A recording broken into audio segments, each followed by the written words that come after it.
Foram muitos anos.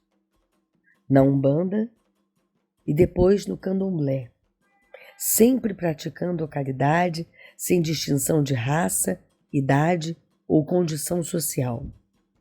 Rodeado por seus filhos de santo, com quem fazia questão de manter uma relação de afeto e de companheirismo, Tião do Irajá levou adiante um novo momento do candomblé, desta vez baseado na falta do medo, do preconceito ou de qualquer tipo de discriminação que viesse atentar contra o seu semelhante.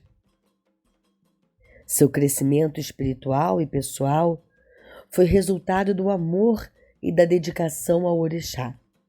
Homem de trajetória de vida clara, viveu intensamente cada momento de sua vida. Marcou com seu nome suas atitudes, transformando-se num homem amado e, por consequência, de muitos amores. Tião já partiu, mas sua presença marcante e desbravadora seguiu viva entre seus filhos de santo e amigos. O fruto dessa existência, que segue vívida, está em cada história, em cada lembrança, em cada legado. Um passado mais presente do que nunca nas memórias e nos relatos saudosos de cada um daqueles que, com extrema admiração e respeito, fizeram parte desse tempo. Aurê, eu sou o Babalorixá Júnior de Omolu, iniciado no Axé Bomboxê pela saudosa Yaorixá Mãe Regina de Bomboxê. Fui iniciado em 1985 no Axé Ileiamin e sou o filho carnal do Babalorixá Tião do Irajá, que também foi iniciado pela minha Mãe Regina de Iemanjá. A sua trajetória começa, na verdade, aos 8 anos de idade. Começaram a apresentar os primeiros problemas de santo do meu pai. Ele ainda era garoto, ia para a escola, e meu avô, que carregava Exu Mangueira, era kardecista e não aceitava a parte de Umbanda, trabalhar com Exu Mangueira. E esse Exu começou a se manifestar no meu pai. Todos os dias, quando ele ia para a escola, o Exu pegava ele no caminho da escola e muitas das vezes para dar consulta na rua. E isso começou a criar muito problema dentro de casa, entre o meu pai Tião e o pai dele, o meu avô. Até que aos 13 anos de idade, ele findou saindo de casa por conta de todos esses problemas. Ele foi morar dentro de um terreiro de Umbanda, onde ele aprendeu toda a parte da Umbanda e desenvolveu os seus guias, seu caboclo, seus preto velhos, seu preto velho, seus caboclos, seus Exus. E aos 23 anos de idade, ele foi conduzido pelo próprio Exu Mangueira a ir fazer o santo. Naquela época, as mães de santo de Candomblé, das casas, como se diz, as casas respeitadas, né, não aceitavam muito a questão da Umbanda. Então isso era um tabu. Como ele tinha um Exu muito presente, já tinha um terreiro de Umbanda já em funcionamento, era um tabu essa questão do Exu de Umbanda.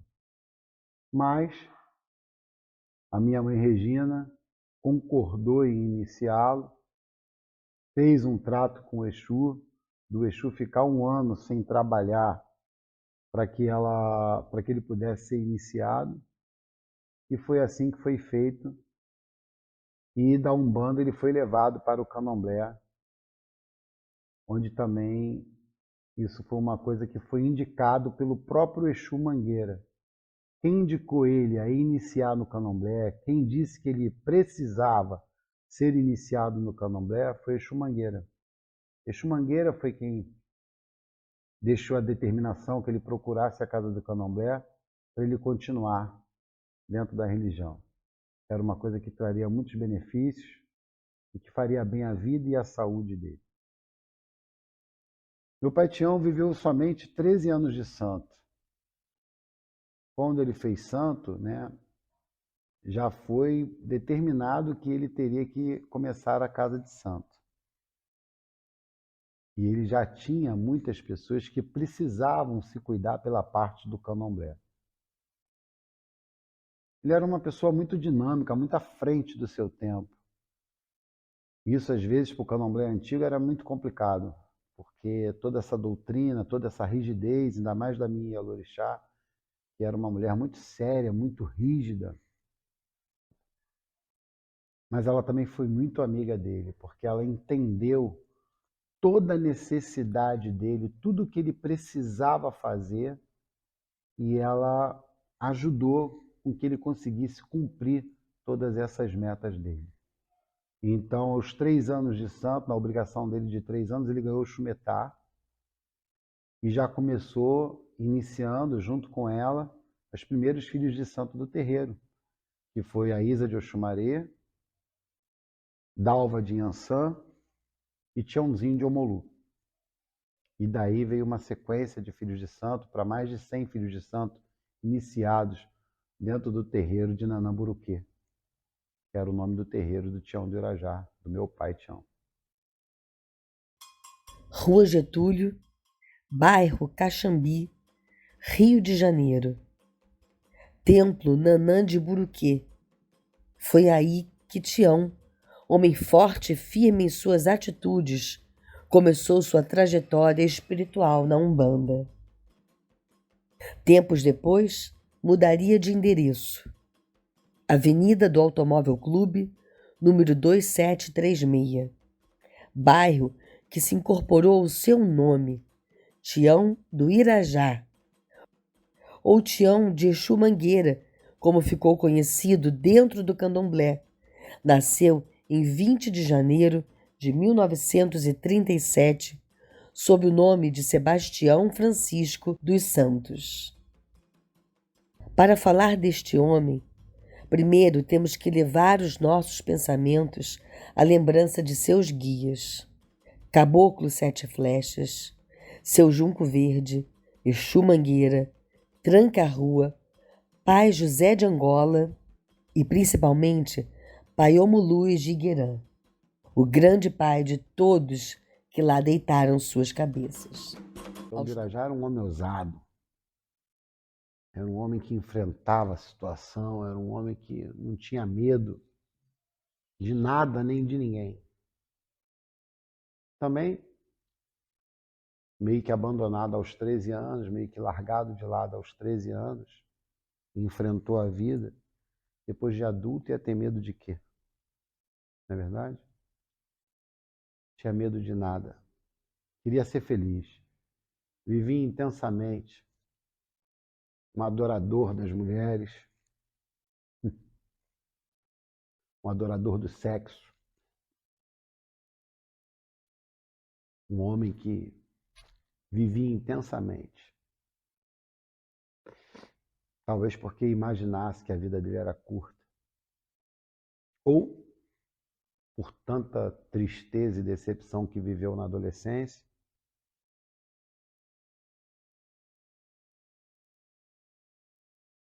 quando pôde, resolveu ser feliz. Eu sempre olho para a história dele, para tudo que eu escuto, eu nunca consegui imaginar ele triste. Eu acho que ele carregava dentro dele uma tristeza, mas procurava ser feliz o tempo todo. Ele viveu intensamente o candomblé. Ele lidava o tempo todo com grandes nomes do candomblé, como Mãe Olga da Laqueto, como Pai Vicente do Matatu, Ogambambala, Seu Djalma de Lalu, Pai Joãozinho da Gomeia, Mãe Meninazinha da Oxum, Mãe Beata, Mãe Bida,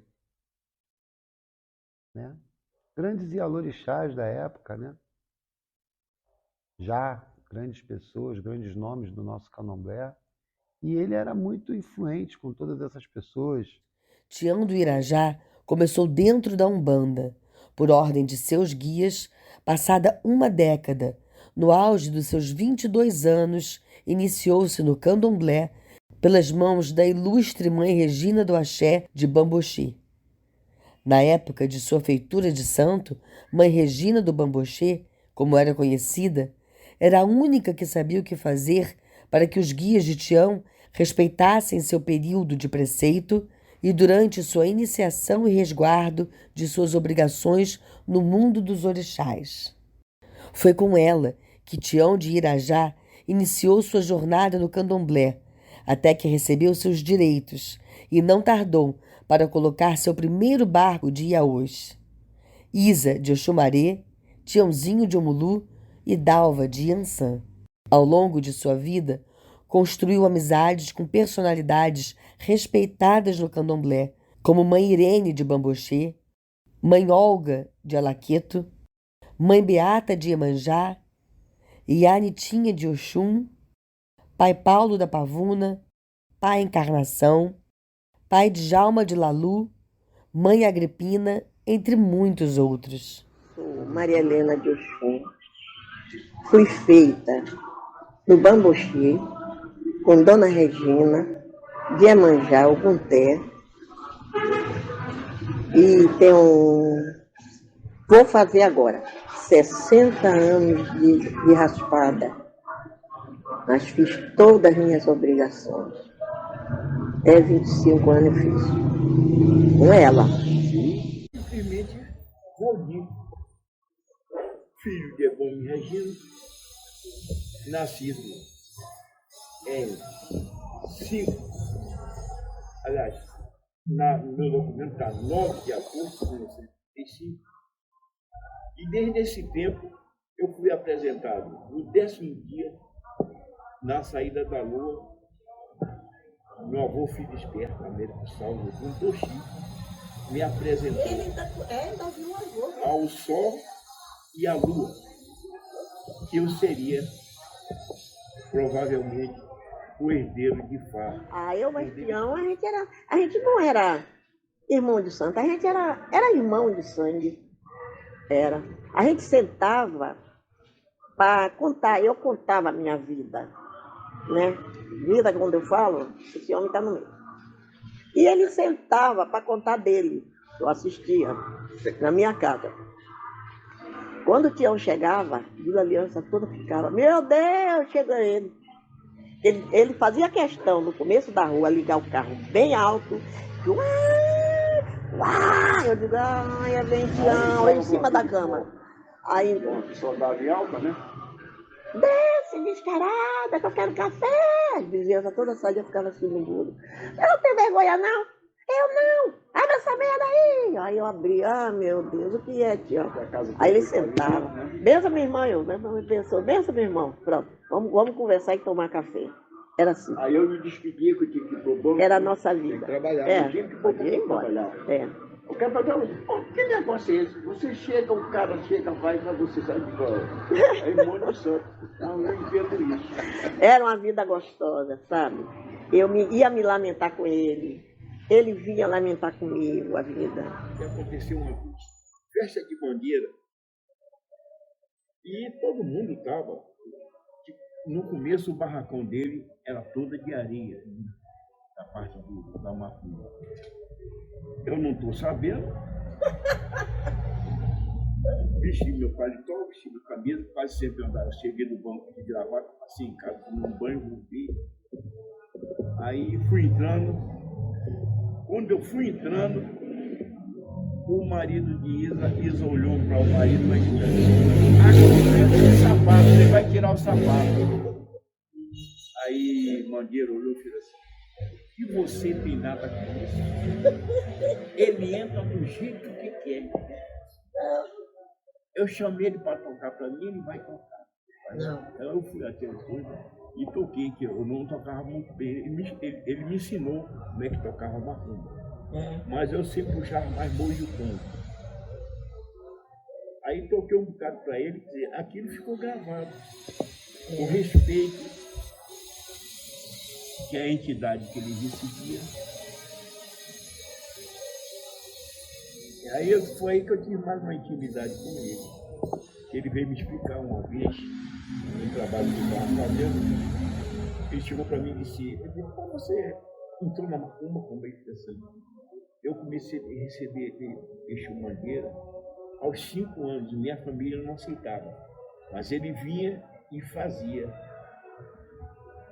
remédios, curava a pessoa, fazia trabalho, e eu tinha 5 anos de idade, nem entendia isso. E foi seu Mangueira que mandou ele raspar com o Mangueira. Isso foi o Exu Mangueira que mandou Você soube ele disso? fazia um moluco, ele comprou. Vai lá nessa moça, na rua tal, assim, assim, ele saiu procurando. É para fazer a outra parte do homem.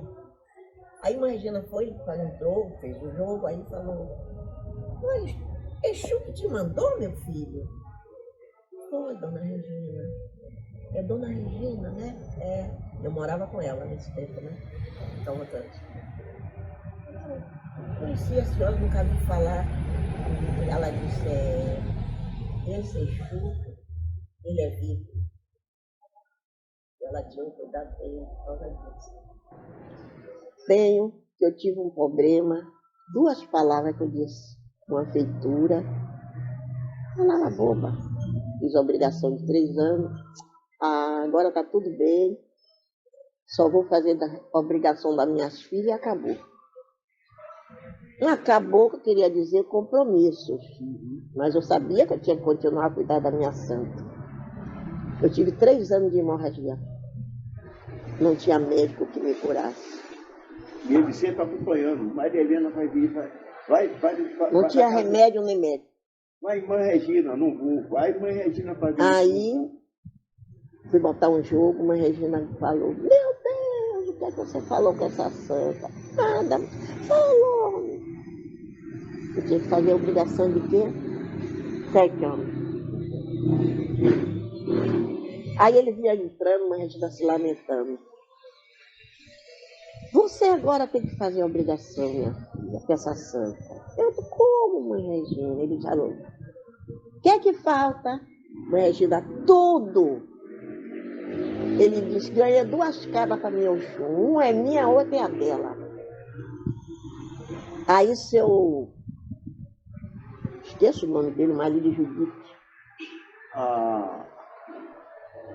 Seu Oswaldo. Vinha atrás, parecia uma coisa combinada, você vê. Aí ficou assim assistindo, disse assim: a roupa do dia eu dou. Aí ela falou assim: eu sou sua mãe pequena, e agora? Você faz ou não faz, Tião? Faz, sim. Isso eu nunca esqueci. A mamãe disse que ia ser mãe pequena da Guilherme. Aí fez minha obrigação de 7 anos, acabou meu problema com o chuva. E eu achei que Tião foi antes do tempo. Não podia. Ele não podia ter ido naquele tempo. Eu sinto isso quando eu me lembro dele. Uma vez, não sei o que eu fiz aqui, pergunto, ele respondeu e mandou botar uma quartinha, não foi? Uma quartinha para ele na casa de um quartinho. Foi. Aí eu disse: ô, meu irmão, eu vim lhe consolar, mas eu estou sempre lhe olhando. Olha só. É isso que eu sinto. Nunca falei isso para ninguém, mas... Meu nome é Maria do Nascimento. Desde que nasci, já nasci meninazinha. De repente, não por acaso, minha Zé do Oxum. Fiquei muito feliz de ser uma filha do Oxum. Ele era um amigo. Fui várias vezes no Candomblé, no Irajá. Ele foi na Marambaia quando eu abri a casa. E voltou outras vezes. Tomou o nome de Aô, lá na Marambaia. Uma de Xangô, também já está com Deus. Ele tomou o nome de Xangô. Gente, é muita coisa. Nós nos conhecemos no Candomblé. Não me lembro bem, mas acho que foi no Candomblé, não me lembro. aonde. Aí surgiu a amizade, desfilamos no... Até a última vez que ele desfilou, no Gandhi. Ele desfilou no Gandhi junto conosco, todos nós juntos. Ele, a Isabel Valença e a filha. A gente desfilou no Gandhi. Depois, naquele ano mesmo, naqueles dias, né? Ele foi muitos dias logo. Logo depois do carnaval, se não sei se foi no carnaval, na terça-feira, né? Terça-feira nós desfilamos no Gandhi no domingo. No domingo de carnaval. Então a senhora desfilou com ele no carnaval nos Gandhi? Nos Gandhi, desfilamos. Essa amizade, era uma amizade. As minhas idas lá no Candomblé, as idas dele lá no Candomblé. E muito feliz, porque na inauguração o Molu veio lá na nossa casa. Na casa dele, a casa do Molu. Ele não foi visitar, não, ele chegou lá na casa dele. Aí foi muito emocionante e a gente não esquece. Uma amizade antiga, uma amizade sincera, tanto da minha parte como da parte dele. Teve um tio que se confirmou o GAN lá no Irajá. Não sei se você se lembra. Lembra? Era Manelzinho que chamava. Era meu tio. Fez parte de lá do Axé. Eu diria que agradeço muito a ele pela amizade que nós tivemos, pelas visitas que eu tive no Irajá, que ele visita a minha casa, pelas vezes que ele veio aqui. E pedi a Inhansã, o Molu, e Nanã, que eu recebo, não, que já receberam, ele está bem nas mãos desses orixás. Está muito bem na mão de Nanã, na mão de Molu, Inhansã, está bem. Nós é que achamos que nós perdemos, né? Perdeu, claro que perdeu aquela. Mas o Orum ganhou. Eu sou Adailton Moreira, Adailton Dogum, sou quem está hoje sentado na cadeira do Ilhéu Juarô, casa que foi fundada por minha mãe biológica, mãe Beata de Iemanjá. Eu tenho grande orgulho e honra de estar nesse momento aqui. Eu sou Dóia Moreira, filha carnal de mãe Beata de Iemanjá, e sou Ieque querido Ilhéu Juarô. A primeira coisa que me vem à memória é amizade. Amizade que ele tinha por minha mãe, que eu chamava meu tio Tião. Que a amizade desde Salvador, ela fez parte de um grupo qual ele fazia parte também, o Lodumare. Então ela tinha ele como um irmão dela mesmo, um irmão dela. Cada vez que ele ia para Salvador, ele não deixava de visitá-la, quando ela vinha ao Rio também. E meu pai, que não gostava de candomblé, mas tinha uma adoração por ele. Era um dos amigos de minha mãe que meu pai carnal mais gostava, era meu tio Tião. E sempre foi uma pessoa muito presente nas nossas vidas. Meu tio Tião, na realidade, ele era uma pessoa extremamente também bom, grato e extremamente caridoso. Se ele visse alguém precisando de alguma coisa, ele não media esforços para poder ajudar. Tanto que a nossa história, a vinda de minha mãe para o Rio de Janeiro, com nós 4 filhos, de Salvador para cá, teve esse papel preponderante dele para minha mãe vir para aqui, para o Rio de Janeiro, abrir casa de candomblé. Quer dizer, no início ela não veio para abrir casa de candomblé, veio trabalhar, veio buscar melhores dias de vida e com apoio incondicional dele. Porque mesmo que ele gostasse de meu pai, ele não gostava das atitudes que meu pai tinha com minha mãe, né? E ele sempre dizia, Beata, você tem que se libertar, você tem que viver sua vida. Então, meu tio Tião, ele era esse tipo de pessoa, extremamente caridoso e se tocava com as situações que as pessoas que estavam ao redor dele passavam. Isso não fazia omisso. Então, ele foi uma pessoa que teve importância fundamental para minha mãe estar aqui hoje no Rio de Janeiro, ter trazido a gente, ter fundado o Lima Jovem. Cada vez que ele ia a Salvador, eu era criança nessa época, né? Mas eu lembro muito bem dele. O Grupo Lodumar fazia parte minha mãe, ele, finado Vadinho, Boca de Ferramenta, que era do Gantuá, e finado Edinho não, está vivo. Meu tio Edinho Carrapato, que é do Gantuá também, faziam parte desse grupo de arte afro-brasileira, de dança, de ritmo, de cânticos. E ele sempre esteve presente com a gente. E, para além disso, a Baluaê é vivo na vida de minha mãe e na vida de todos nós. Axé. Né? E ele é uma pessoa icônica. Ele era um babalorixá, mas ele era um artista. Ele era um pesquisador.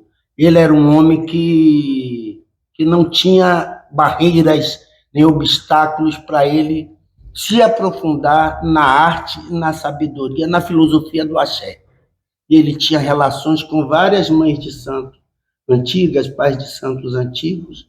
Minha mãe Olga gostava muito dele. Minha mãe de santo gostava muito dele. Minha mãe também. Importante, que muitas pessoas não sabem, que é de Exu Mangueira. Seu Mangueira teve papel fundamental nas nossas vidas. E seu Mangueira mandou uma vez que minha mãe pegasse um galo, que ela ia conseguir se ver livre de meu pai, que viria para o Rio de Janeiro. Pegasse um galo, meio-dia em ponto, aí a sirene tocou. Pegasse esse galo, meio-dia em ponto, desse 3 voltas com esse galo em volta da igreja da Piedade. Minha mãe era mulher de ouvir os conselhos e as orientações dos orixás das entidades. E assim minha mãe fez. Ela fez esse galo e soltasse o galo. Ela deu as 3 voltas na igreja. Em 7 dias, minha mãe estava no Rio de Janeiro. Seu Mangueira era verdadeiro, não é desfazendo dos outros, mas assim. Seu Mangueira era uma entidade muito forte, muito presente nas nossas vidas. E a gente tem essa relação de extremo carinho para o meu tio Tião. Era, de fato, quando eu falo que era um ícone porque ele fez história antes e pós seu Tião de Irajá, ele continuou vivo em várias pessoas que são do candomblé, tem a presença dele extremamente marcante. Muito grato. Quando criança, a gente ia para Irajá, né? Minha mãe levava, né? Filho de pessoa de candomblé, os pais e as mães iam, a gente tinha que ir junto. A gente ia, e era uma coisa bonita de se ver o Baluaê dançar. Porque era, de fato, como se diz no candomblé, um pé de pincé. Era um pé de pincé, era uma pessoa que a gente ficava extasiado, sentindo que ali estava a representação daquele orixá a partir da dança. O Baluaê falava com a sua dança e era um santo extremamente forte e bonito. Minha mãe tinha carinho por ele, ele iria batizar minha irmã, então ele se tratava minha comadre e meu compadre, né? E a alegria dele, além de que era um homem extremamente bonito, elegante, bonito no candomblé, né? Era uma pessoa extremamente encantadora. Era encantador ele, era encantador a Baluaê, era encantador Exu Mangueira. Então, é uma pessoa que se tornou ícone dentro do candomblé, deixou história, deixou memórias, deixou a tradição dele viva, que você está aqui para poder também dar continuidade, está dando continuidade a esse legado dele, que isso é maravilhoso. A gente está vendo, de fato, que deixou sementes que floresceram, que hoje são árvores. A importância dele para a gente do candomblé é isso, além de um grande respeito a esse uso. Agora me veio tantas lembranças assim boas, né? Meu tio, Tião, porque a gente antigamente chamava, né, os mais velhos de tio, tias, e para reforçar, né, isso tudo, ele era meu padrinho, né? Padrinho de boca. E assim, ele tinha um amor incondicional por mim e eu por ele, né? Um respeito. E várias coisas me marcou muito, né, do meu tio, do meu padrinho. Uma das coisas era quando tinha as festividades ou consulta de Exu Mangueira, que minha mãe ia e nos levava, o espaço que Exu Mangueira muitas das vezes nos conduzia à noite, gente pequeno, cansado para a gente dormir, deitar, né, um chãozinho assim, eu me lembro. Tinha assim algumas malas, era um quartinho, o cuidado de pai, né, de nos colocar ali, eu, meus irmãos, para a gente dormir, porque o cansaço, a gente pintava o dia todo, e aquela mangueira, né, aquilo ali, eu me lembro muito bem. Uma vez, eu não sei quem é essa pessoa, Exu Mangueira em pé, e dizendo que ia chegar uma pessoa lá no bar. Isso me marcou muito. Ia chegar uma pessoa lá no barracão e era de Obaluayê, estava precisando de ajuda. E acabou aquelas coisas ali dele. Essa pessoa, essa senhora chegou no barracão pedindo realmente ajuda. Algumas pessoas, Exu já tinha ido embora. Meu padrinho mandou fazer algumas bolsas, né, de comida, né? Eu não sei se ela é uma das do barco de Obaluayê. Isso eu não me recordo. Mas eu sei que essa pessoa realmente chegou. E assim, meu padrinho era de um amor incondicional pela minha mãe, por nós, né? Os filhos e o carinho que ele tinha por mim.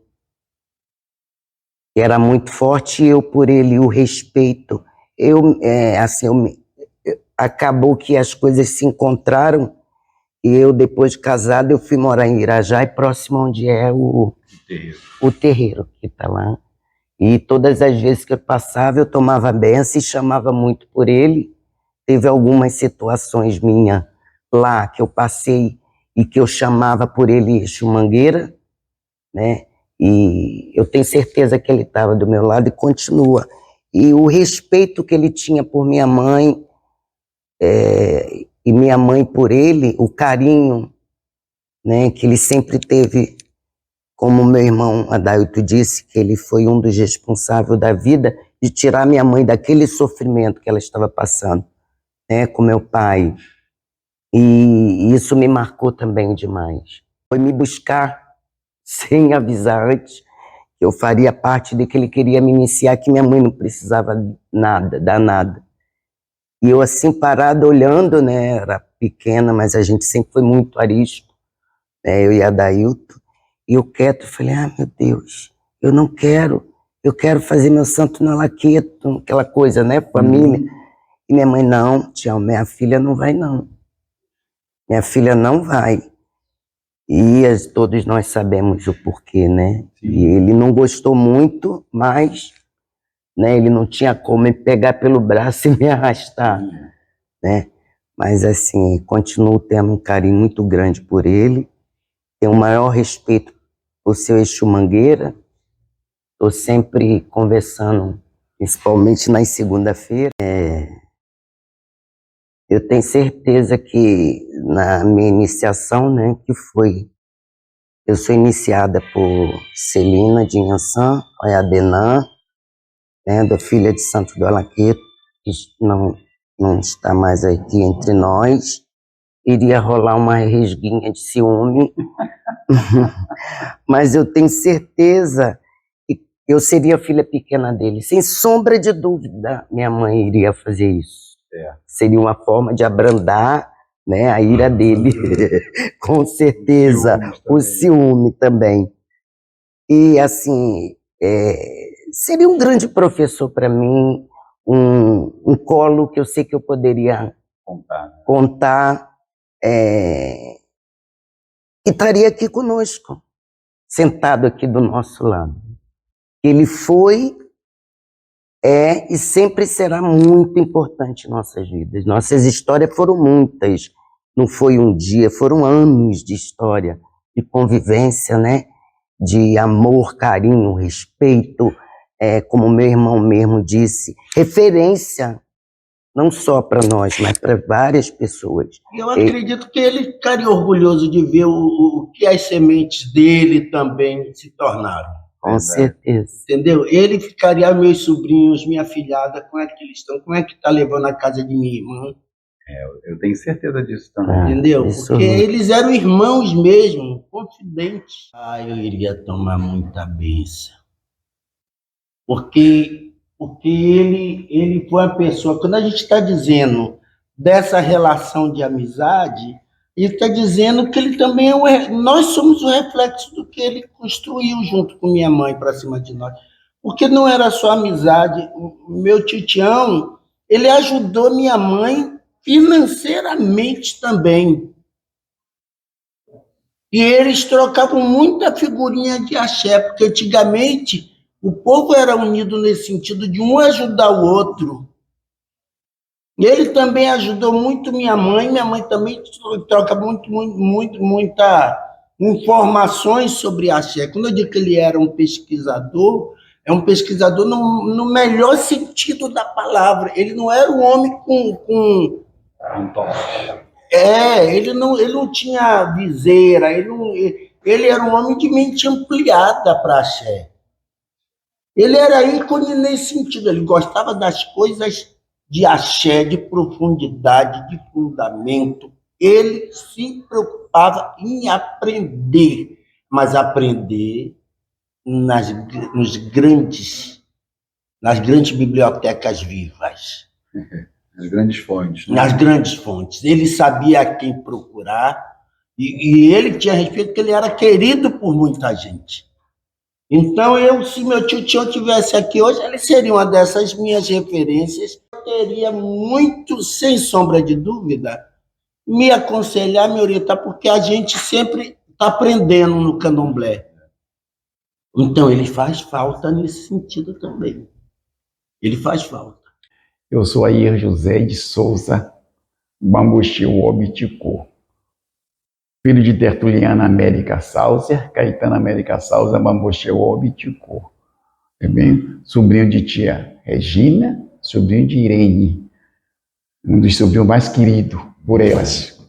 O mundo sabe a realidade. Ele veio aqui em festas, trazida por tia Irene, para conhecer o pilão de prata, de sua mais de 50 anos, deve ter 57 anos. Foi na confirmação do lugar mais velho que eu tenho aqui de Painei, os 57 anos. Ele muito simples, muito humilde, por minutos joelhando para tomar bênção à mãe Caetana, pela consideração e pelo respeito de ser tia dele, irmã carnal e irmã de esteira de mãe Regina. Ele toda hora baixava a cabeça e joelhava, aonde até a mãe Irene chamou-lhe atenção. Com sua responsabilidade, sabe que sempre existiu política de família, não precisa estar ajoelhando toda hora para Caetana. Mas ele não fugiu do ritmo que a mãe dele ensinou. Nesse mesmo período, ele foi 2 vezes lá na casa de mãe Caetana para conhecer de perto, mas eu não estava presente. Tudo bem? Sei que aqui em Salvador era muito querido. Sempre que vinha, sabe que as 2 irmãs moravam distante, ele ia calado, mas não deixava de visitar a tia, que ele dizia que era tia do coração. Por parte de Oxum, ele gostava muito de Oxum. Né? E lá no Rio de Janeiro, 2 vezes nas festas, uma de Obaloé e outra na festa de São Mangueira. Tudo bem? Fui levado até por Marli, uma que fez santo com mãe Caetana do Oxoguinha, Marli e Edna, que era muito amiga daquela de Oxumaré, que eu não sei o nome, da Isa. Fui através de lá. Fui muito bem tratado, lugar especial para me sentar, aquela atenção, aquele carinho de família de axé. É o que eu tenho para dizer para ele. Peço a Deus, orixás, que bote o espírito dele em bom lugar, que continue onde estiver, zelando por todos nós do axé. Meu nome é Carlos Ciríaco Sauser, filho de Irênia Sauser, neto de Felisberto Sauser e bisneto, tataraneto de Bambuchão Babiticô. Nosso conhecimento com o Tião, Sebastião, foi através da iniciação dele no terreiro de nossa tia Iá Regina de Iemanjá. A partir de então, passamos a ter também laço de amizade. Esse projeto que está sendo incentado por vocês, para mim, despertou um grande interesse e acho que é um reconhecimento pela dedicação que ele tinha, tanto às amizades, quanto também aos nossos axé, aos nossos orixás. Eu sou Hamilton Cleto Sauser dos Santos, filho de Irênia Sauser dos Santos, e estou tendo o prazer, né, de participar do projeto aí, agora apresentado por vocês, minha família, irmão e filho. Eles já se apresentaram. E meu contato com Tião de Irajá foi a partir das vindas deles aqui. Né? Eu falo vindas deles porque ele sempre andava com o staff dele ao lado, né? Verdade. Se não me falha a memória, eu não tinha muito tempo, né, para acompanhar, assim, para ciceronar. Eu trabalhava durante o dia, trabalhava na financeira da Banca Econômica e a coisa acontecia a semana toda até sábado, meio-dia. Então, minha disponibilidade era a partir do sábado à tarde, domingo ou feriado, né? Juntamente com meu irmão. E lembro muito bem que ele vinha aqui com o Valtécio, né, Tetel, meu primo carnal mais novo, filho de mãe Regina, Isa, né, e algumas vezes com o Carlos Alberto Silva. E nessas vindas deles a Salvador, claro, posava em primeiro lugar aqui com minha mãe, né, Irene, e daquele pós-conversa, ele traçava o roteiro dele, aí procurar saber nossos horários, nossa disponibilidade, meu irmão, e a gente sempre está acompanhando ele para as compras, mercado, visitas de pessoas, a maioria das vezes com laço realmente para seita, né?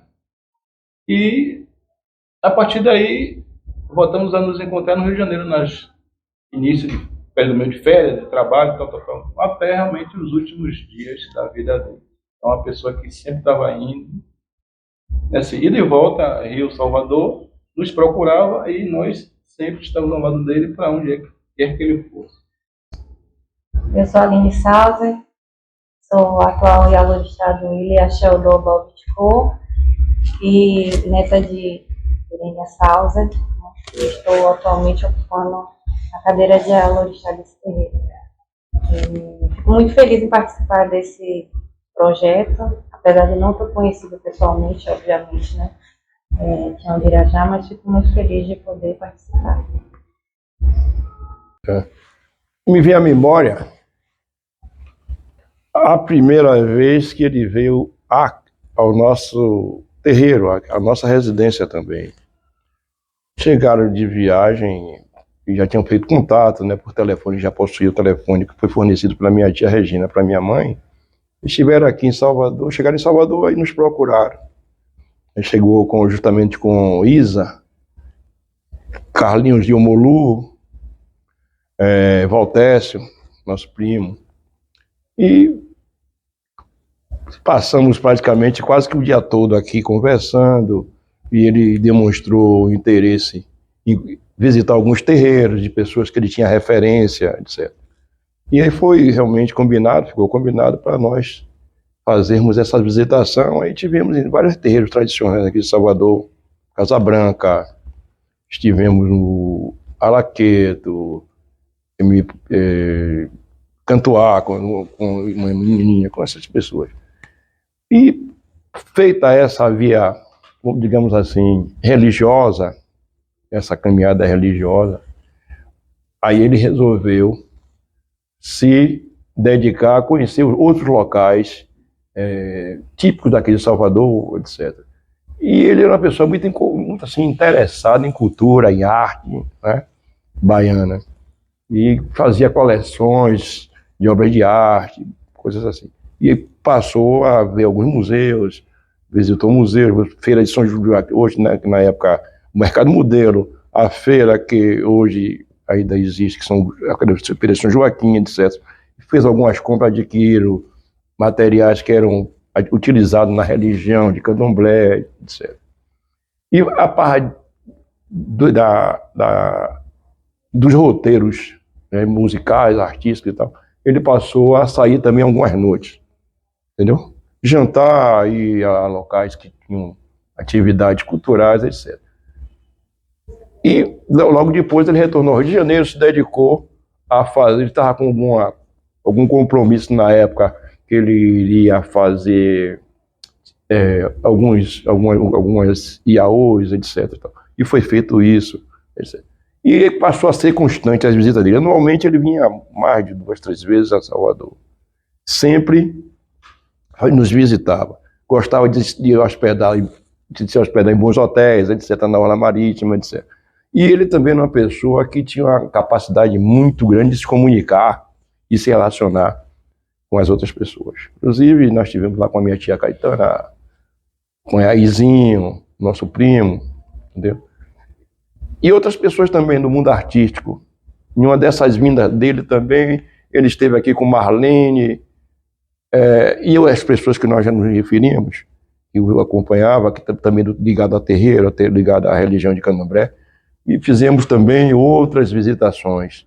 E ele tinha uma dedicação, entendeu? Muito grande à religião de Candomblé. E aí não era difícil de chegar até as pessoas que realmente tinha aquele dom, ele tinha aquele dom de reverenciar e se dedicar a essa atividade. E paralelamente também, ele tinha uma atividade, vamos dizer assim, pelo talento que ele possuía, artística. Ele cantava muito bem, tocava muitos instrumentos, inclusive era um grande percussionista, coisa rara de se encontrar pessoas que não são, vamos dizer assim, afrodescendentes, entendeu? Porque ele tinha um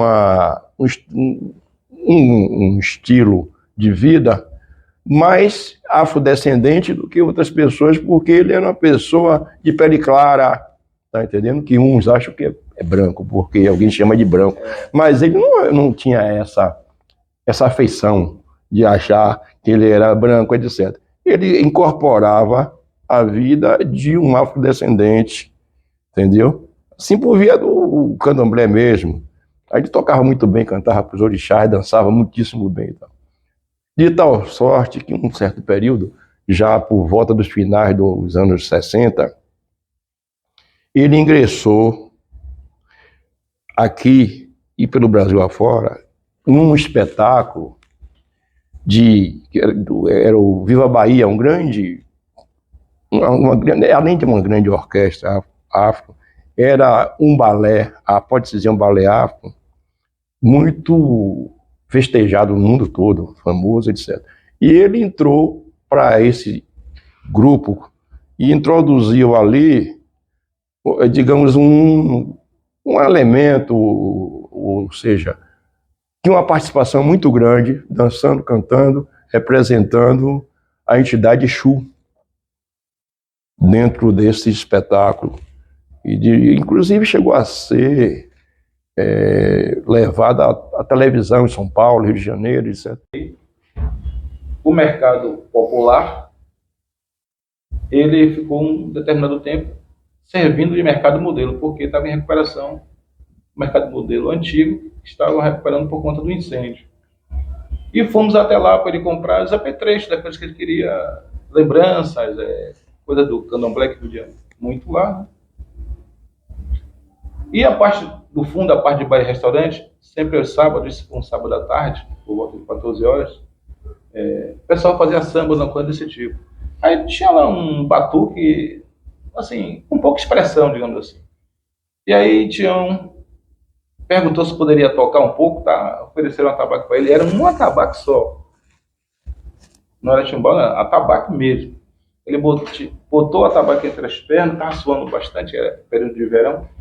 Pediu licença para tirar a camisa, tirou a camisa, começou a tocar esse atabaque, e aí toma-lhe samba, samba carioca, baiano, samba de roda, e aí, rapaz, o pessoal estava fechando a porta do Mercado Modelo, tipo 18 horas, certo? E o povo queria que continuasse. Então isso aí foi uma coisa que realmente marcou até inesquecível, né?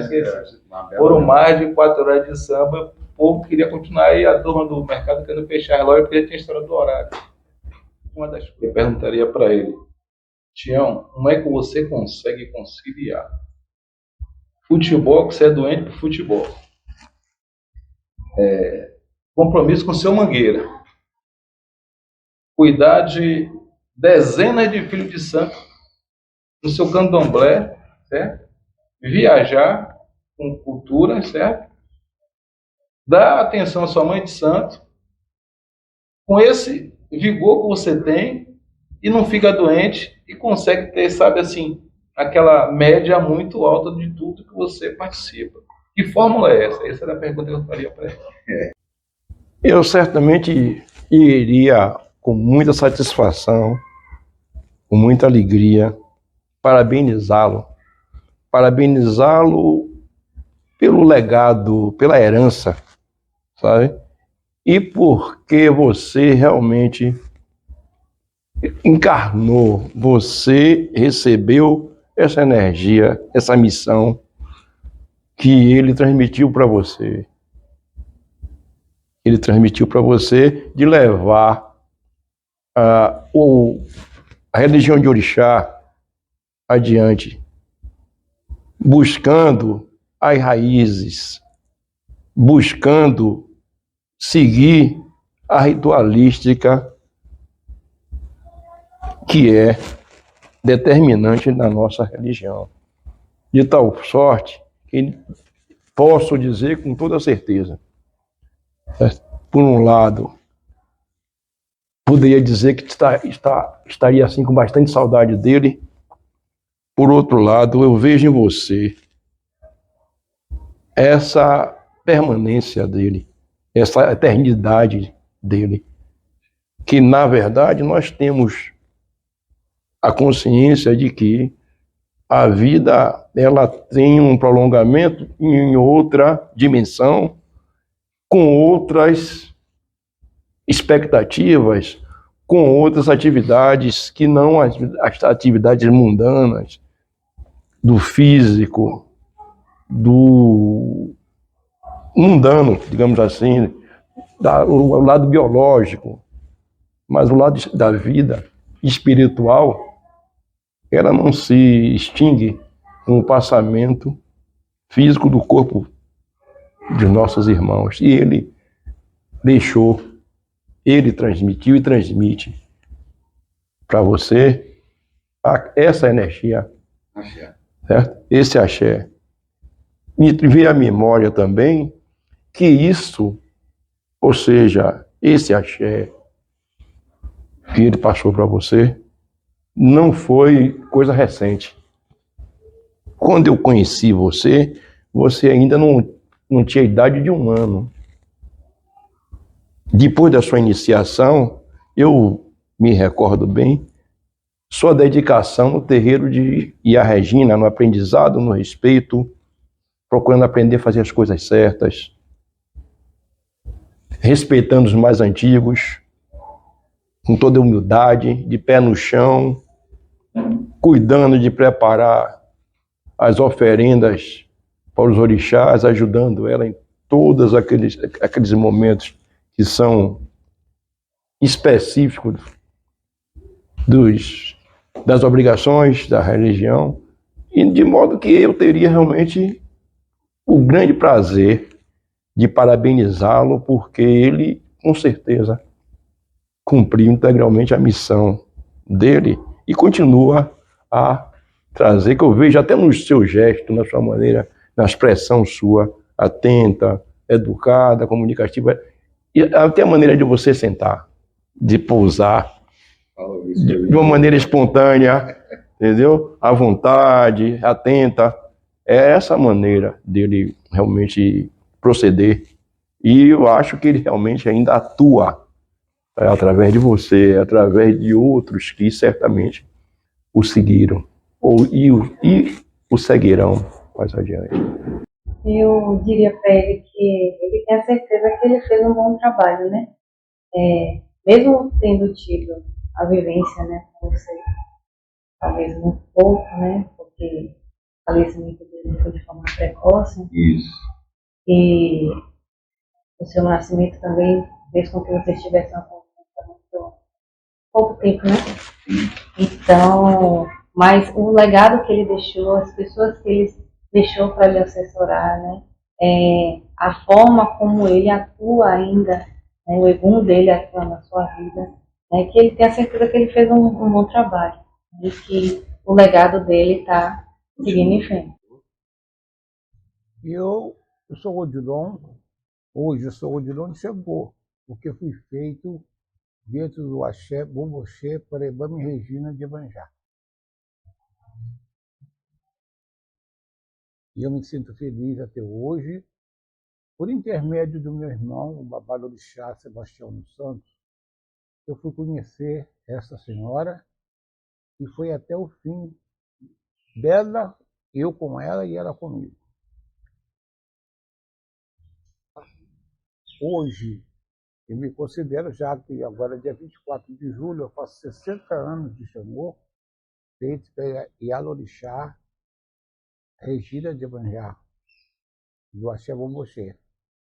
E quero dizer, fui por intermédio do meu irmão falecido, Sebastião dos Santos, que foi, na hora da minha maior necessidade, ele me levou para esta casa, me levou em diversas casas, mas eu não quis, na ocasião não aceitava essa seita de candomblé de jeito nenhum, e ele foi a única pessoa dentro do terreiro dele de Umbanda que me fez eu aceitar e conscientizar que eu tinha uma parte de Umbanda e tinha uma parte de candomblé. E com ele eu segui bastante tempo na Umbanda. Depois ele resolveu também a casar, mas a esposa não aceitava muito o lado do candomblé. Ele chegou a casar, mas não viveu muito tempo. Ele achou que tinha que me levar para casa da minha mãe de Santo Antônio, não ficar no meio do caminho, que já tinha o barco preparado para entrar, mas depois que ele saísse. Mas ele me levou para outra casa, foi a casa da minha mãe, eu fiquei até o fim da vida dela. E eu me sinto hoje em dia um babalorixá, recebi todo o meu ioê dado por ela. Tudo que eu tive que receber, eu recebi por ela. Ela me deu nas minhas mãos tudo. Eu não posso reclamar da minha seita atualmente. Eu me sinto muito feliz com isso tudo e prossigo assim junto, às vezes com meus irmãos de Santa, vou na Cadu. Não sou de frequentar muita casa de ninguém, não, mas essa casa daqui foi uma das casas que eu mais vim. Foi o Axé, o Minho Comim, e me sinto bem até hoje. Mas eu vou dizer para vocês uma coisa: tem que ter muita coragem, muito amor para enfrentar uma realidade conforme eu enfrentei. E enfrento até hoje. Você vê que eu estou doente, mas enquanto eu estou doente, eu continuo seguindo a minha vida, porque eu trabalhava numa fábrica e essa fábrica me dava um dinheirinho muito mal para me comer. E eu estava frequentando o terreno dele, era no Caxambi, eu morava em Mangueira ali, muito distante para mim, no Caxambi, que ia pegar condução, 2 conduções, não dava para me chegar lá e acabava tudo muito tarde. Como eu disse a vocês, alguém tinha preconceito da cor, né? E depois, quando o Exu do Louro começou a trabalhar, o preconceito surgiu mais, porque o Exu do Louro nunca deu confiança a ele, disse que era ele mesmo. E o senhor Mangueira passou a apoiar o Exu do Louro, aí esse cara com muita raiva foi de mim. Mas um pouco me lixei, eu continuei a minha vida, porque o meu caso ali era seu Mangueira. E ele tinha uma amizade muito grande comigo, porque ele não me deixava ficar com fome. Quando tinha sessão que fazia aquela pausazinha, todo mundo comia sua merenda lá e eu ficava no canto, eu não tinha para comer. Ele chegava a mandar me chamar, ele ficava para morrer porque ele me dava merenda. Então eu tinha uma amizade, uma irmandade, e até hoje eu não gosto nem de falar do nome dessa criatura, que para mim ele foi um irmão, ele foi um pai, ele foi tudo na minha vida, e na hora da minha maior necessidade, ele me cobriu em tudo por tudo. Basta dizer que quando a minha mãe faleceu, eu não tinha dinheiro para comprar nem flores para minha mãe. O hospital que eu trabalhava me deu dinheiro do funeral. Quando ele chegar lá com o pessoalzinho do terreiro, minha mãe não tinha uma flor para botar em cima dela. Ele chegou, não, peraí. Aí foi lá fora e trouxe flores. E as flores que ele trouxe, as meninas falaram, o senhor tem alguém? Não, não tem ninguém. As meninas foram enfeitar o cachorro da minha mãe. Ele comprou até hoje, é guardado dentro de mim. Eu sinto muita saudade dele, porque foi uma pessoa que eu não tenho no mundo uma outra pessoa igual que ele foi para mim. Ele botou a coroa assim, última lembrança da tenda de Nanamburuquê. Essas frases dele estão guardadas dentro de mim até hoje. E eu lembro dele todo instante da minha vida. Ele disse, meu irmão, quando você for fazer o seu terreiro, quando você tirar os seus Iaô, vou estar junto com você. Mas não teve a sorte que quando eu tirei meu primeiro barco, ele estava com 6 meses de morto. Aí o que acontece? Mas eu vi, ele apareceu lá quando eu tirei Iaô para dar o banho de manhã cedo, eu senti a presença dele perto de mim, entendeu? Então até hoje, o pessoal pode dizer que é puxa-saquismo, mas eu tenho saudade de meu irmão, viu? Aquele tempo que não volta mais, não existe mais. Eu sinto saudade. Quando eu falo nele, eu sinto assim, aquela alegria, aquela tristeza e ao mesmo tempo alegria daquilo tudo que ele fez por mim. Meu irmão não me deixava passar necessidade de nada. Eu tinha tudo, toda vez que eu chegava, sempre fui abraçado por ele, não tenho o que reclamar. Eu tenho lembrança dele todo instante da minha vida, em todas as horas das minhas obrigações que eu vou fazer, eu lembro dele. Ele foi o Ojubonã para mim, igual a ele não tinha. Eu tive tudo na minha obrigação, sem ter nada. A minha obrigação foi uma obrigação que eu recebi em Euiena, no Cavalcante, com a minha mãe Regina.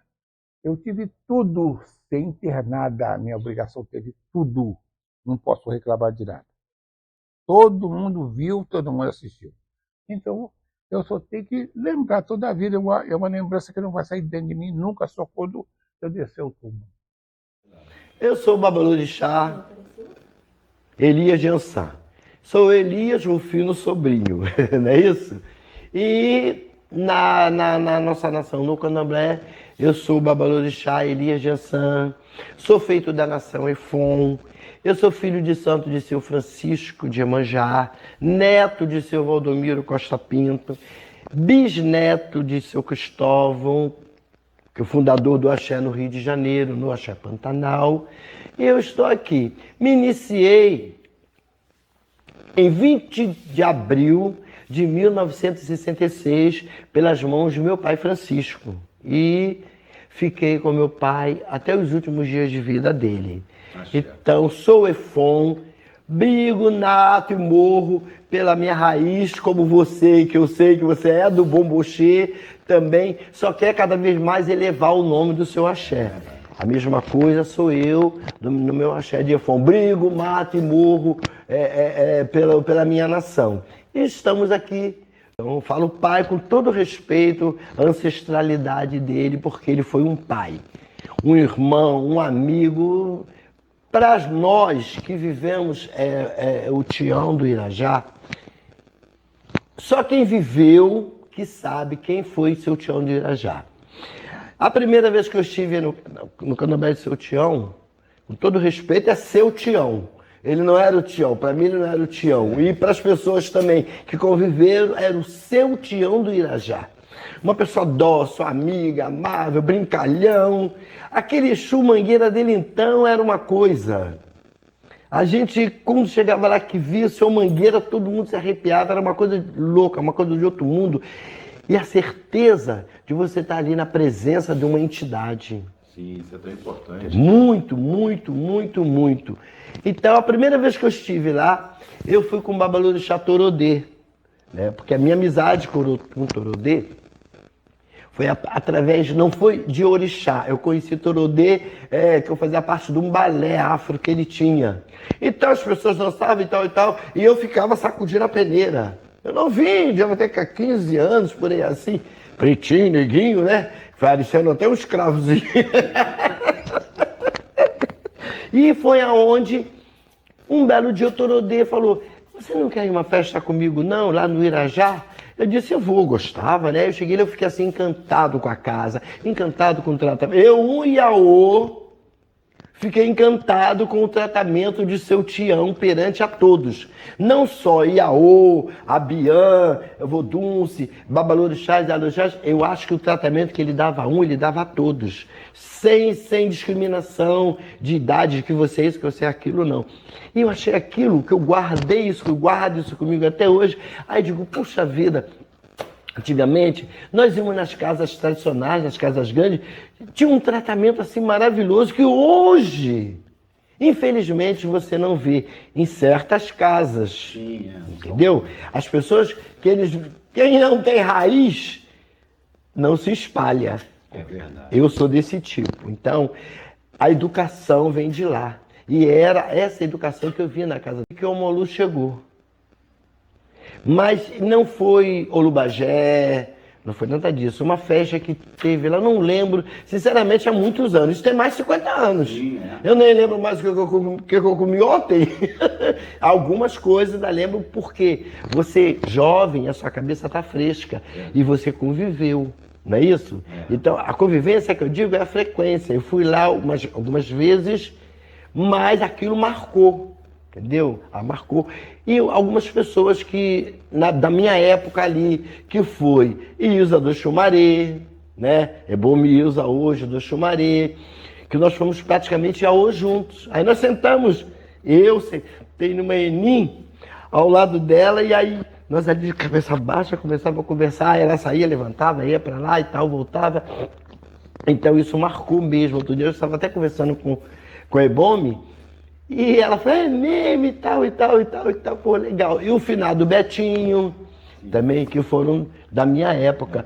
E as duas pessoas que me marcou. Porque depois você cresce, você vai agir a vida, vai trabalhar, e você começa a se deslocar.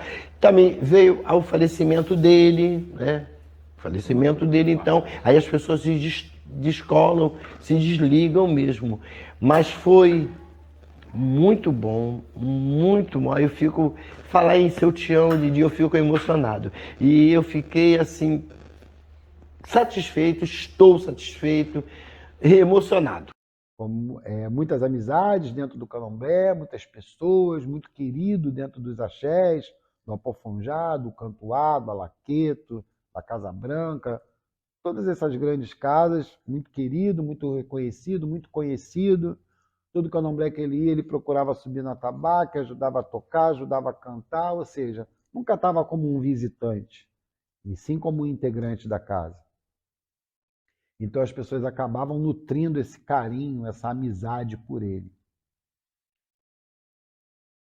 Um orixá muito presente também, né? Então chegava no axé, ele se envolvia completamente com a casa de santo e com o axé. Não tinha essa coisa de fazer críticas ou de falar mal. Não existia isso. Ele era um componente de cada casa, de cada um que ele ia compartilhar daquele momento, que era o xirê, que era uma festividade, que era ou mesmo uma obrigação. Então, isso fez com que ele criasse muitos laços de amizade dentro desses axés, dentro dessas casas de santo. Porque essa era a verdadeira busca dele, né?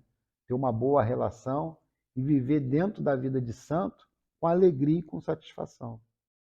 Depois que ele raspou muita gente, né, nesse período, Exu Mangueira trabalhou para muita gente, dia de consulta era carro até a outra rua, eram 300, 400 carros, atendia muitos políticos. Tinha uma madrugada que seu Mangueira começava a atender de trás para frente, às vezes na ordem normal, mas às vezes começava lá pelo último, ou começava pelo mais pobre de todos, ou seja, para quem estava mais necessitados, mas eram muitas pessoas que procuravam o terreiro atrás de ajuda. E com isso ele foi crescendo, o nome dele foi sendo reconhecido, a quantidade de caridade, ele tinha um caboclo que fazia inclusive cirurgia, operava as pessoas, trabalhava com cura. Muito tradicional também era o batismo do caboclo, que batizava as crianças dentro do terreiro. Então eram muitas coisas que aconteciam no terreiro que eram coisas maravilhosas, na verdade, né? O orixá buscava aquela casa. A casa ficou muito cheia em muito pouco tempo, porque, na verdade, o orixá buscava aquela casa, queria aquele axé, queria aquela energia, queria aquela força que continha ali dentro. E que estava naquele homem ali, né? Que procurava ajudar todo mundo. Todo mundo encontrava uma palavra, uma resposta do Tião do Irajá. Seu Jorge de Iemanjá, seu Djalma de Lalu. Pessoa maravilhosa. Ele era muito alegre. Jovem também, né? Eu não conhecia nada. Minha mãe nunca tinha frequentado nada. Tanto é que ela é de janeiro e nós somos de agosto. O Mouru, não sei se dizer nada, mas eu acho que era uma dívida com ele, não sei. Saudade, muita saudade, pelo que ele foi para mim na minha vida. Estava sempre com a mão estendida para ajudar em qualquer situação.